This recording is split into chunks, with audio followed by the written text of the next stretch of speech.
Okay, thanks again for staying with us on the show, TMI. Beautiful Monday morning. I told you at the beginning, or we told you at the beginning, we told you so, that we have a hero in the house. I mean, when people go out of their way to do the exceptional, the extraordinary, the unthinkable, the unimaginable, it's important that we celebrate them, appreciate them, to give some sort of inspiration and motivation to other Nigerians that indeed in this country there are a whole lot of good Nigerians, great Nigerians, patriotic Nigerians who really are committed to the development of this great nation. So every one of such opportunity, we shouldn't allow it to just slide. We should take advantage of it, a very robust advantage of it, just to ensure that the message sinks in. Today on the show, we have with us Ejoro Otarigho, the hero behind the tanker explosion that would have caused colossal damage in Delta State, specifically in Agbaro. He was offloading fuel in a filling station, and then the tanker went up in flames. And to avert a calamitous incident, he took the tanker away from the densely populated area to the riverside, and that helped to salvage a situation that would have led to several people dying. Ladies and gentlemen, I want us to put our hands together for Ejoro Otarigho, who is live with us here in the studio. We don't have a bell here. I probably would have just gone ahead. I just hit my table. But, Thank you for coming on the program. Thank you so much. Thank you so much for coming. How are you? Good morning. Okay. Okay. Good morning. Okay. Good All to right. finally meet you in person. Finally meet you. Yeah. There's a whole lot to talk about him and learn from him. But I just maybe you're trying to look at the guy we have on set and compare it to the video that you saw on social media. You're wondering, could this really be him and all of that? But let's just take a look at the video where he came out from alive in one piece, unhurt, and in the process helped to salvage a very bad situation. What could have been a very bad situation? Just take a listen. I'll be back with you. Hey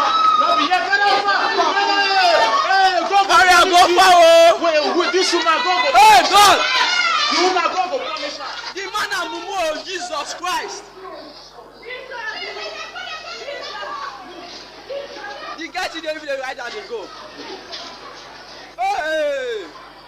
Oh, where is up?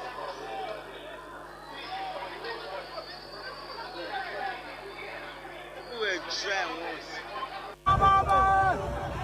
The driver is still driving. Why? The fire. The driver is still driving.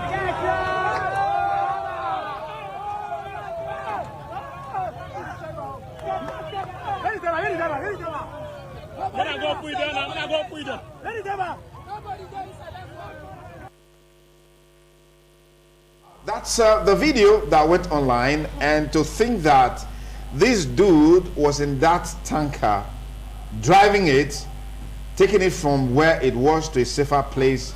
I mean, it's something worth celebrating. So we have him here. So Ejoro, tell us, how long have you been in this business? I understand that you were born and brought up in Benin. Yeah. Wow. What year did you leave Benin?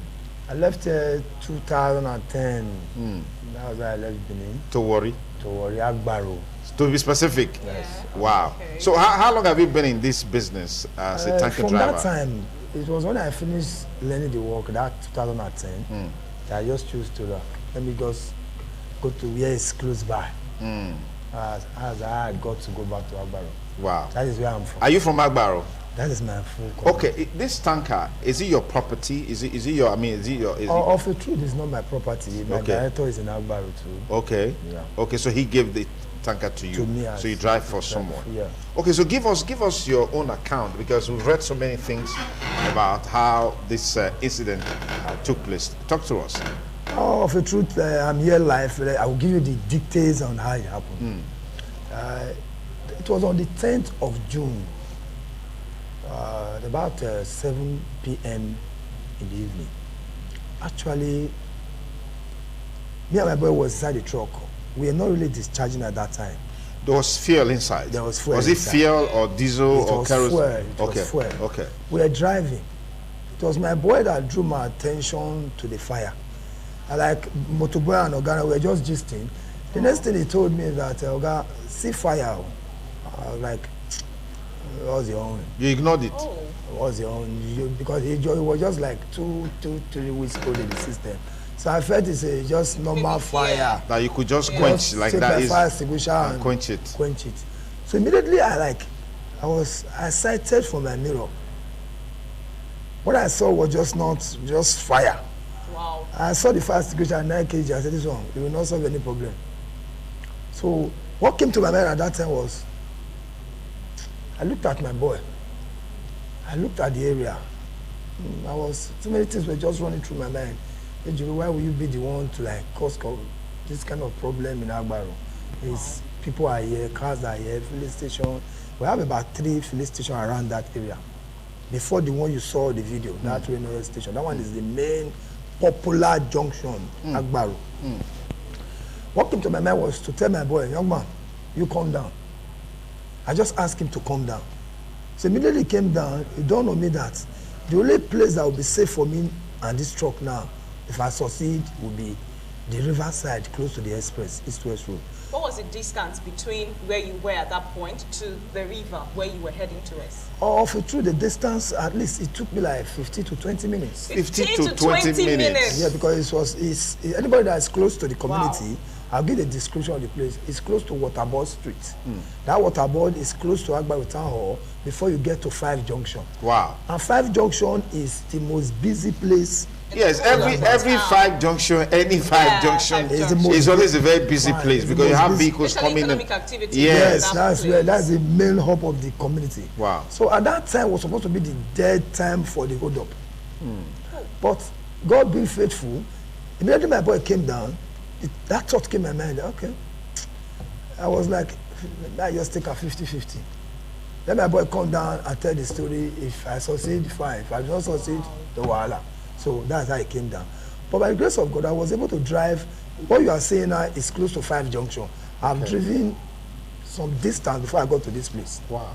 So when I started driving, I saw people, as I was driving, I was like, you know, when somebody see fire coming, people start clearing the road. Run. That's hold up that would have just been there at that time. Yeah, cleared. Just disappeared. Wow. Because there are 5 different roads in that junction. Everybody was like taking any available space to take off, to check out. Coming down from Keke, you know, trying to make way.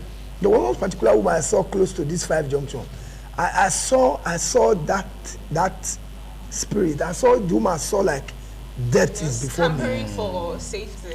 Fine. I saw the woman. I still tried to like avoid the woman's car so that I will not hit her car. Yeah. Immediately I left the woman, there's another keke at the back. Again? Yes, and there's a tight space, but I don't know, Sha, but God was there.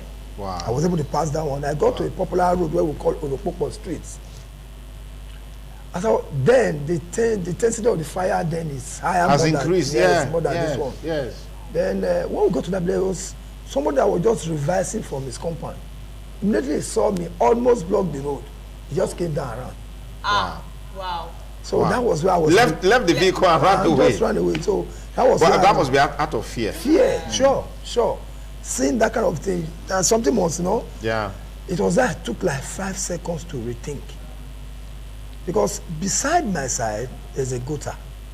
The guy has almost covered the space I was supposed to pass. It took me like 5 seconds. I was trying to calculate the length, my tire, and everything. So I was able to pass that place. It was then I knew it was not just me, it was God that took control. Because ordinarily, for you to drive a car through the place I passed with the truck, according to my friend that used to repair phone close to there, told me that at the end, I passed the place, I did not even scratch the bus. Wow. My intention was just to pass so that the back can hit the, anything, provided you still have space, you know, that was my intention. That was what I planned. And they said at the end, I did not even hit the bus. So we got to the east-west road where the river was targeting east. Yeah. I entered the place. The first person that came to meet me there was one of our community leader who happened to be my brother. His name is Otarigho. Immediately he came, was like, Ejoro, are you okay? Are you fine? And he tried to, I said, Otarigho, I'm fine, I'm okay. You see me? So both of us now said, what do we do? Because at that time, the head is still very okay. Yeah, okay, the head of the truck Yes. still okay. So we discussed, okay, let's try to remove the head.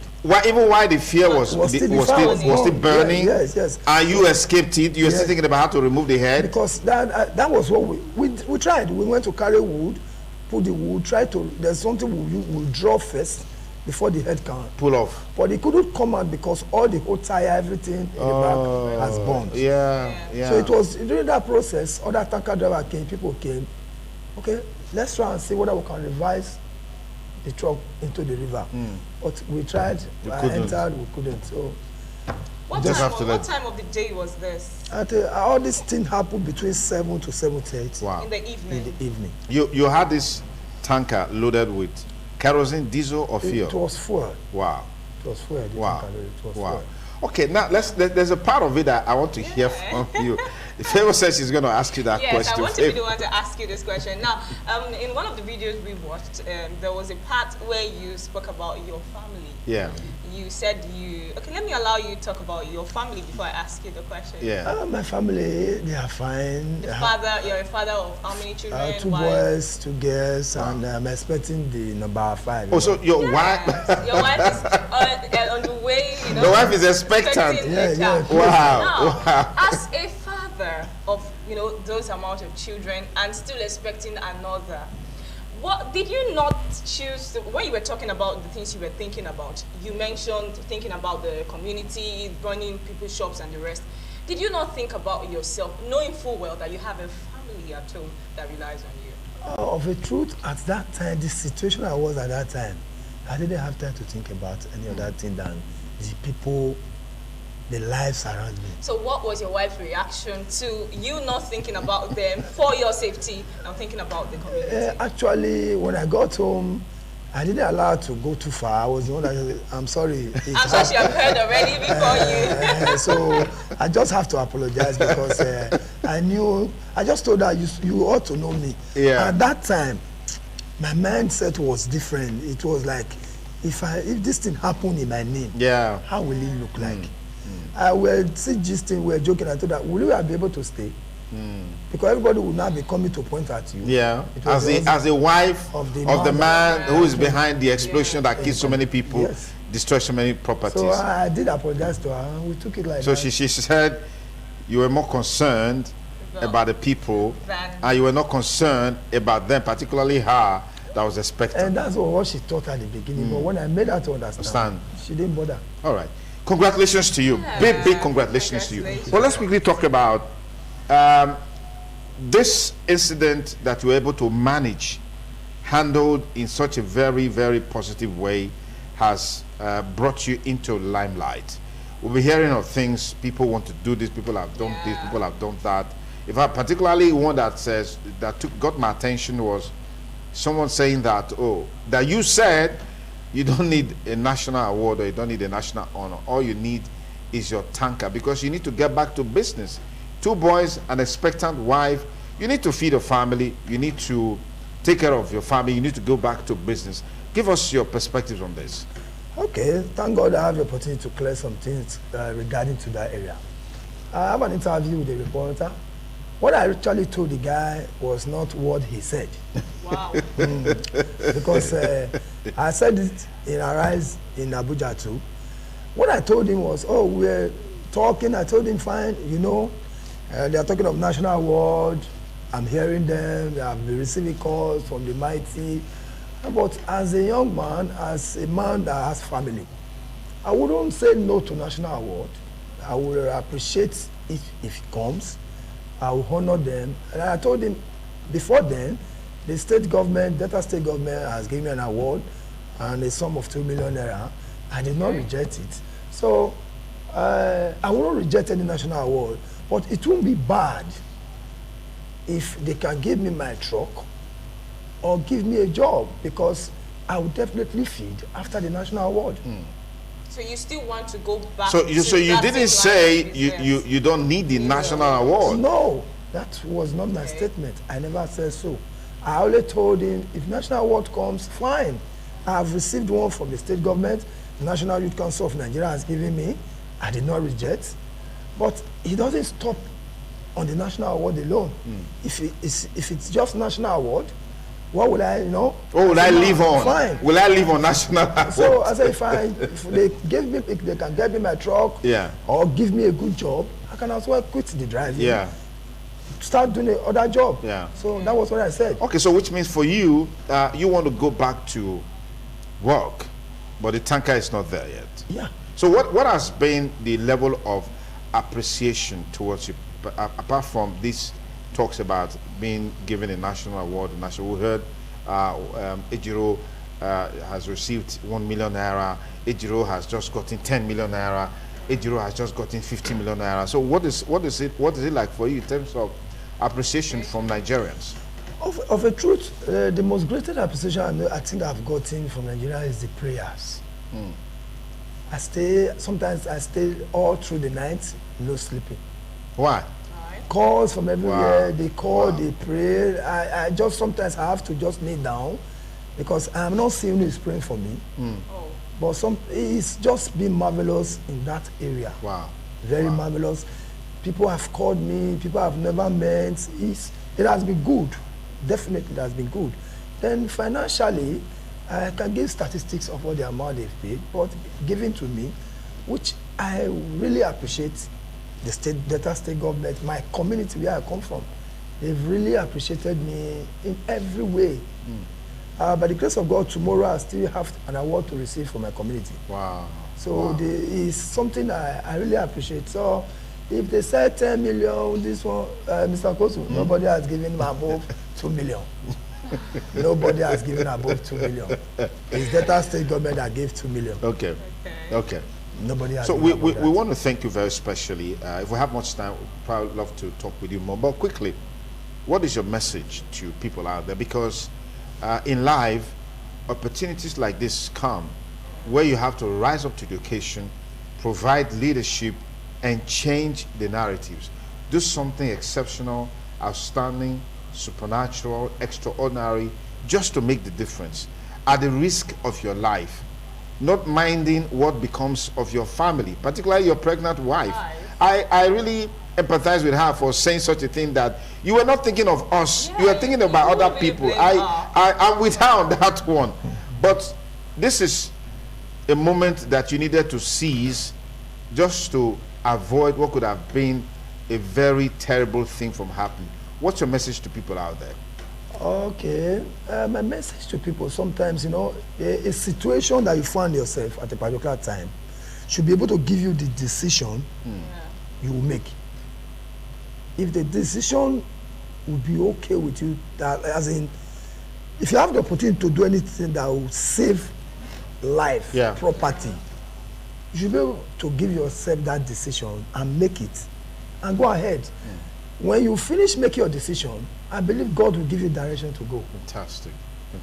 So thank you. And to other drivers also who are into this business too. Same line of business. Because truth be told, some of us would agree that some accidents happen, especially tanker drivers, trailer drivers, and the rest. Heavy duty cars are like that. Drivers in the same line of business, which won't be a accident. My advice is telling me that if you have a situation that you can avert, you try to avert it.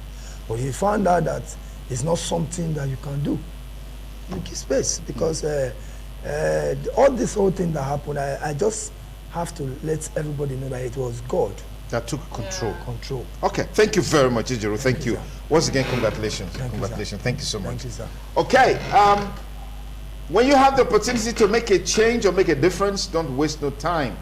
Make the decision, take the decision that will make the country a better place for us all to live in. That's what we're saying. Go get your PVC and get ready for 2023. We've got to change the narrative. We've got to change the perspective. We've got to change the status quo. That can only happen when we have that willingness and readiness of mind to do exactly that. We'll take a short break. We'll be talking with Neville Obagedo in a moment on the 2023 election. Stay with us on TMI.